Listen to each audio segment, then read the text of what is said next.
ठीक है। तो इसका ट्रीटमेंट जो है, अब मैं हम लोग बात करते हैं।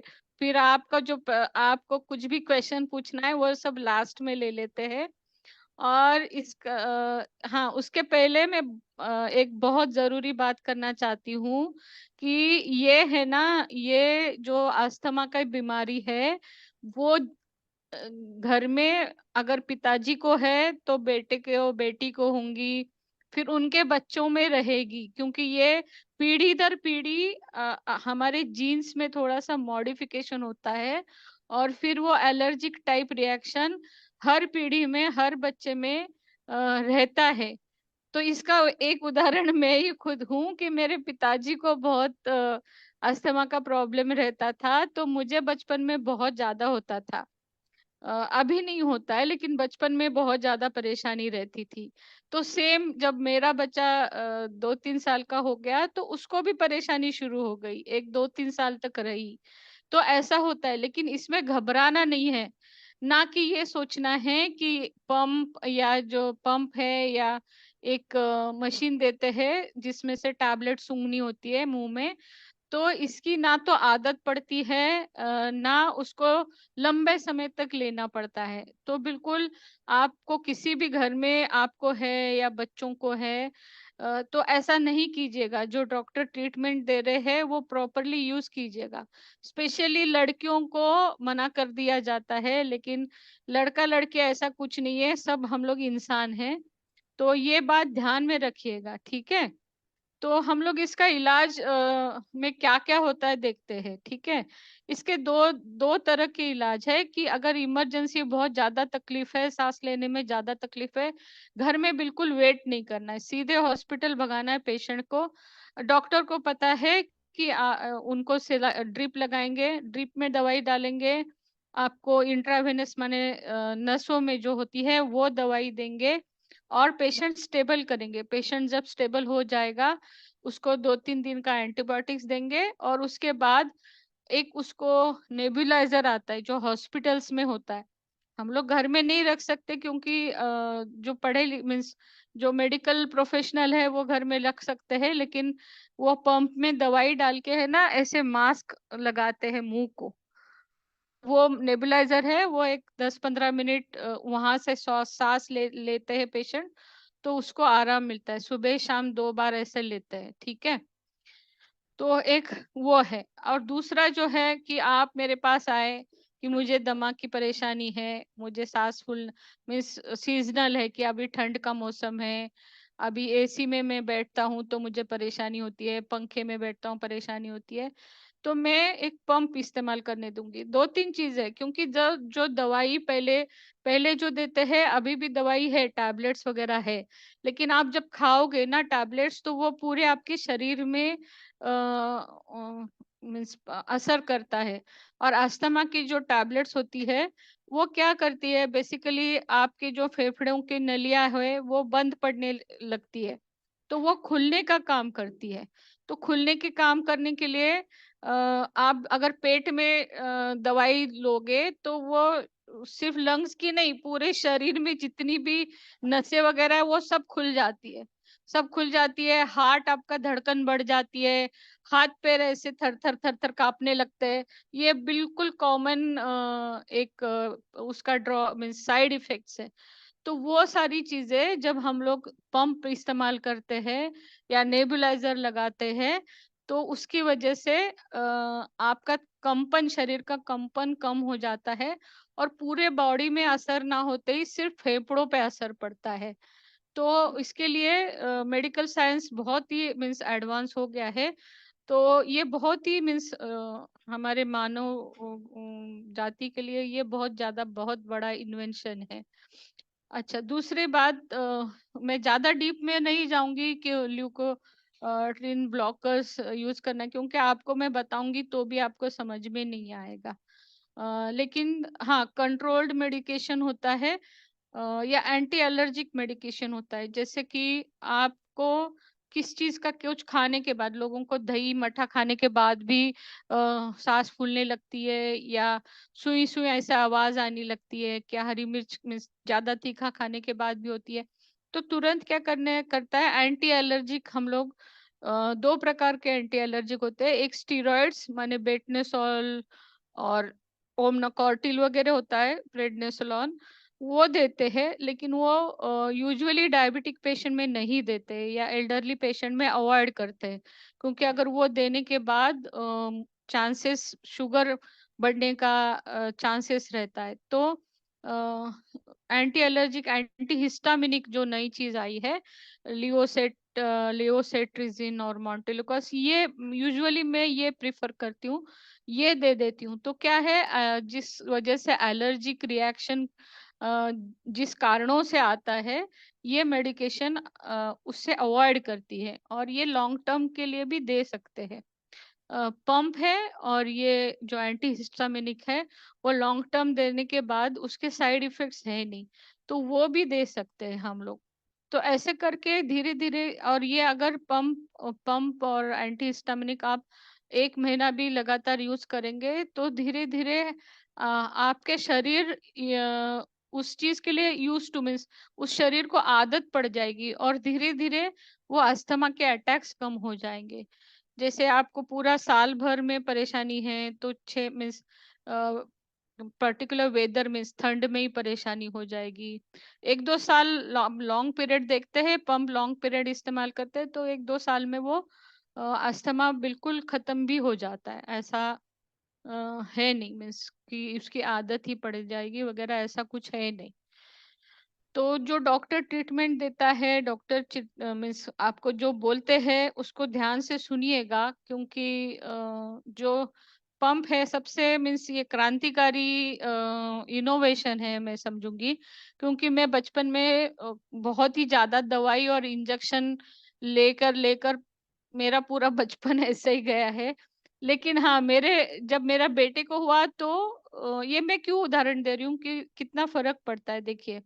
30 साल बाद जब बेटे को हुआ तो बेटे को ना तो सुई लगानी पड़ी, ना कुछ लगाना पड़ा। सिर्फ़ नेबुलाइज़र से उसको बिल्कुल आराम मिला और वो भी 3-4 साल में वो चीज़ ख़त्म हो गई। तो ये सारी चीज़ें रहती है, आपको डॉक्टर की बात माननी चाहिए और अ, मीन्स जो वो दवाई लिख के दे, क्योंकि वो फिर आप यूजुअली गाँव में क्या होता है कि 4 लोग आस-पड़ोस वाले बोलते हैं, "अरे! ये अच्छा नहीं है, ये क्यों दे रही है?" तो आदमी तुरंत सोचता है। फार्मेसी वाला कुछ अलग, मेडिकल वाला कुछ अलग बोलेगा, वो कुछ अलग बोलेगा, लेकिन आपको जो डॉक्टर बताते हैं वो सही रहता है और उनकी बात बिल्कुल माननी चाहिए। अब आप बताइए कि इसको रोकना कैसे चाहिए शीनू जी? ठीक है, तो इसमें मैम ने सारे मेडिकेशन आपको बता दिया है।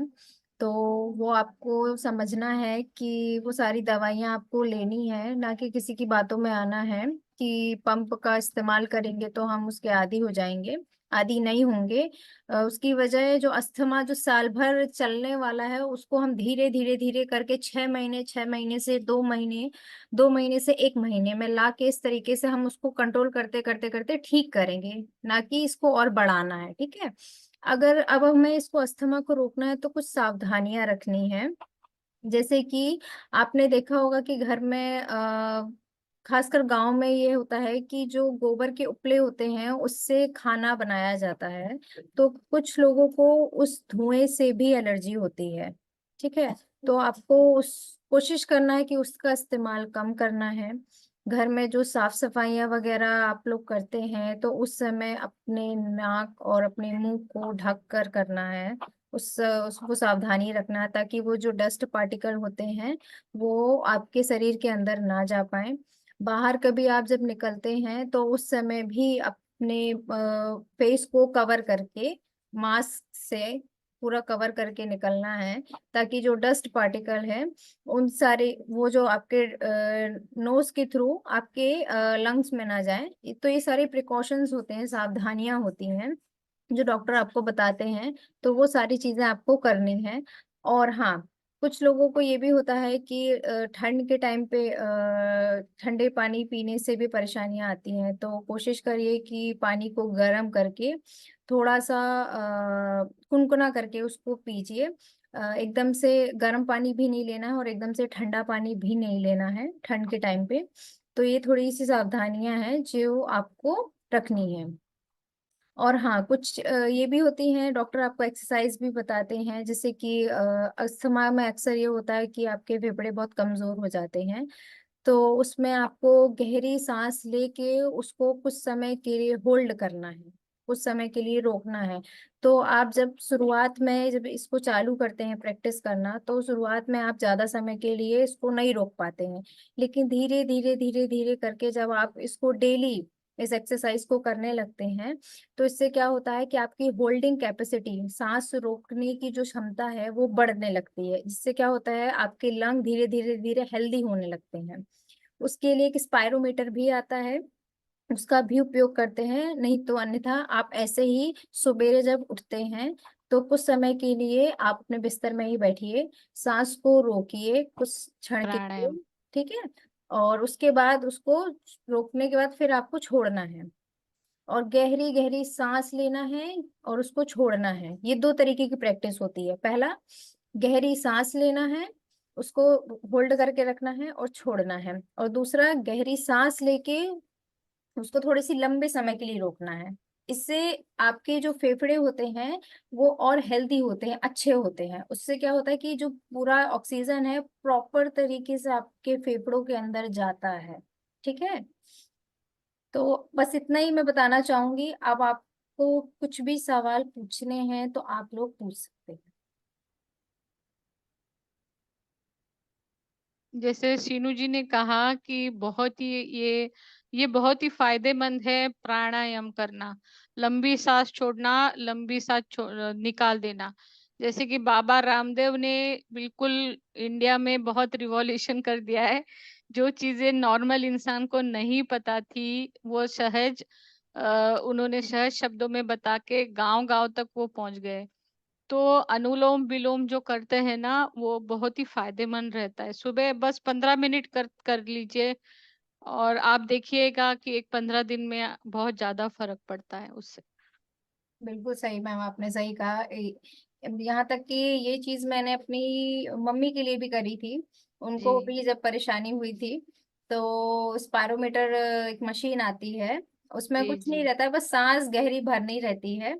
और उसको होल्ड करके रखो और फिर छोड़ो, तो उससे भी जो सांस की परेशानी होती है वो बहुत हद तक ठीक हो जाती है। जी। और एक पॉइंट मैं बताना चाहती हूँ आप सबको। क्यों उसमें कोई मेडिकल का ये नहीं है, कंफर्मेशन नहीं है। लेकिन जिन्होंने जिन्होंने कोविड वैक्सीन लिया है, दो दो दो इंजेक्शंस लिए हैं कोविड के, कोविड का टीका जिन्होंने जिन्होंने लगाया है, तो उसमें बहुत लोगों में पाया गया कि ये अस्थमा की बीमारी शुरू हो गई। तो एक साधारण उसमें कोई मीन्स अभी तक रिसर्च नहीं करा गया है। लेकिन बहुत सारे डॉक्टर्स जब हमारी मीटिंग्स मीन्स डॉक्टर फोरम्स में बात करते हैं, तो बहुत लोगों को जिंदगी में कभी अस्थमा ये नाम भी नहीं पता था, मीन्स इतने वो हेल्दी रहते थे। लेकिन कोविड का जो टीका लेने के बाद बहुत सारे लोगों को ये प्रॉब्लम होती है। मे भी क्योंकि जो कोविड के टीका में जो एंटीबॉडीज है वैक्सीन्स में, तो उसकी वजह से भी हमारा शरीर शरीर उसको प्रतिकार करने के लिए जो एक सिस्टम चलाता है, उसकी वजह से भी थोड़ा सा अस्थमा का परेशानी हो सकती है। लेकिन वो लाइफ लॉन्ग नहीं होती है। बिल्कुल सही मैम, वो कुछ समय के लिए होता है कि कुछ भी हाँ जैसे कि बचपन में बच्चों को जब टीका लगाया जाता है, जी तो उससे जी। बुखार आती है, कुछ न कुछ हम्म। परिवर्तन आते हैं शरीर में, लेकिन वो लंबे समय के लिए नहीं होते हैं, वो कुछ समय के जी लिए जी होते हैं। तो उसी तरीके से कोविड वैक्सीन लेने के बाद भी सबको ही परेशानियां आई है। ये नहीं कि साधारण इंसान को बस, जो डॉक्टर है उनको भी लगी हैं, तो उन्होंने भी कुछ परेशानियां झेली हैं, लेकिन वो ठीक भी जी। हुई हैं समय के साथ। और किसी को कुछ क्वेश्चन पूछने, या सब सब लोग बिल्कुल कोई दिक्कत नहीं है, सब लोगों को समझ में आ गया?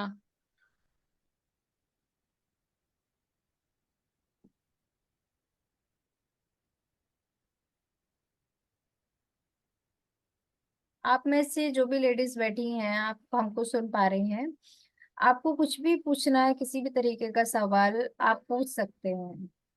सांस से संबंधित जो भी सवाल हैं आप लोग पूछ सकते हैं।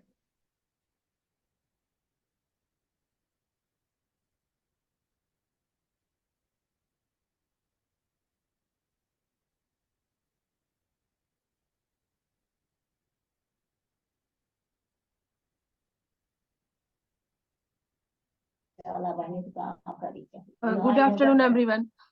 मैम, यहाँ पे जो भी आंटी लोग बैठी हैं बोल रही हैं कि हमें अस्थमा की तो दिक्कत नहीं है, बट अदर दिक्कत है, जैसे शुगर हो गया या कमर घुटने में दर्द या गैस, उसके लिए बोल रही है, बट अस्थमा की दिक्कत नहीं है। ठीक है, नो प्रॉब्लम। तो मीन्स उनको पूछे कि सबको अब अस्थमा के बारे में जानकारी हुई प्राप्त, आजू बाजू पास पड़ोस घर में अगर बच्चे बूढ़े हैं तो इनको ये समझा सकती है। बता सकती है ना जो मैम आपको बताएंगे अस्थमा के बारे में।